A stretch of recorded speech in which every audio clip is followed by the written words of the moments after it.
যে আমির খসরু মাহমুদ দৌড়ে চলে গেছে লন্ডনে। আমির খসরু মাহমুদ কিন্তু চিটাগাংয়ের লোক, পোর্টের সাথে জড়িত। আবার সেই ডিপি ওয়ার্ল্ডের লোকজনও আসছে লন্ডনে। আচ্ছা আচ্ছা, মানে যাদেরকে চট্টগ্রাম বন্দর দেওয়ার কথা শোনা যাচ্ছে কি খুব আগাচ্ছে।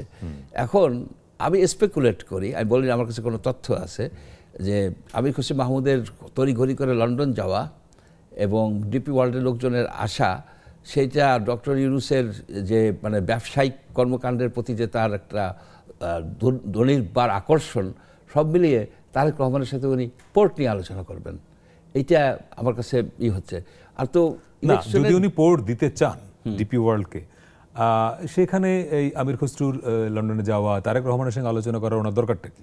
ওনারা যদি বাধা দেয়, ওনাদেরকে হয়তো কিছু একটা মানে কনভিন্স করার চেষ্টা, আপনি কেমনে কনভিন্স করে উনি জানে, সেটা কনভিন্স করার চেষ্টা হবে। এটাই ইলেকশনের ডেট তুলে দিয়ে দিচ্ছে যে এপ্রিলের প্রথমার্ধে। এখন সেই প্রথমার্ধে যে ইলেকশনটা করে দিচ্ছে, এটা কি নেগোশিয়েবল? আচ্ছা, নেগোশিয়েবল হয় তাহলে উনি আলাপ আলোচনা করবে কার সাথে? এই ডক্টর ইউনূস সে তার মন্ত্রিসভার সাথে আলোচনা করবে না? রাইট, তার তো মন্ত্রিসভার সাথে আলোচনা করতে হবে, ইলেকশন কমিশনের সাথে আলোচনা করতে হবে, তার তো একজন মন্ত্রীও নাই। এই মুহূর্তে তারেক রহমানের সঙ্গে প্রধান উপদেষ্টা আলোচনার আরও দুটি বড় এজেন্ডা আসতে পারে কিনা, যদি এটা অনানুষ্ঠানিক চায়ের বৈঠকও হয়। একটা হলো নির্বাচনের সময়, যেটি আপনি বললেন যে প্রধান উপদেষ্টা আলোচনা করবার কথা দলের চেয়ারপারসনের সঙ্গে, কিন্তু তারপরেও যেহেতু তারেক রহমানের সঙ্গে একটা বৈঠক হবে, সেখানে ইলেকশনের বিষয়টা উঠতে পারে কিনা, যেহেতু বিএনপি এখন পর্যন্ত চাচ্ছে ডিসেম্বরের মধ্যে এবং প্রধান উপদেষ্টা বলছেন এপ্রিলে, তো মাঝখানে কিন্তু 3 মাস বা 4 মাস একটা গ্যাপ আছে। গ্যাপটি কমে আসতে পারে কিনা, 1।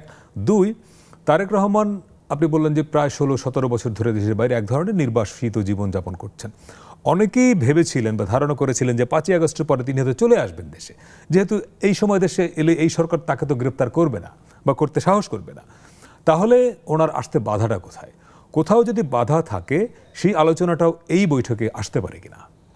না, এটা আসতে পারে। ওনাকে যেমন ধরেন উনি আসতে পারতেছেন না এই কারণে যে 21শে আগস্টের যে মামলাটা হাইকোর্টে মামলাটা খারিজ করে দিয়েছে, কিন্তু সরকার আবার পারমিশন নিয়েছে অ্যাপিল করার জন্য। আচ্ছা, তা অ্যাপিলে যদি আবার সেটাকে বহাল থাকে হয়ে যায়, আবার যদি বলে যে না এটাকে করো, মিস ট্রায়াল হয়েছে, নতুন করে ট্রায়াল করো, নতুন করে ইনভেস্টিগেট করো, যেটা করা উচিত।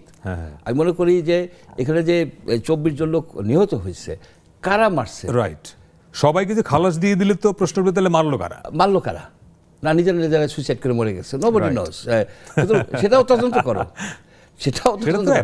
আচ্ছা অ্যাবসার্ড। হাইকোর্টের রায়কে আপনার যদি বলেন যে অ্যাবসার্ড, হয়তো মামলা ঠুকে দিতে পারে, ইউ নেভার নো। কিন্তু কোশ্চেনটা হচ্ছে যে আমাদের অনুভূতি কিন্তু তাই যে মারলো কারা?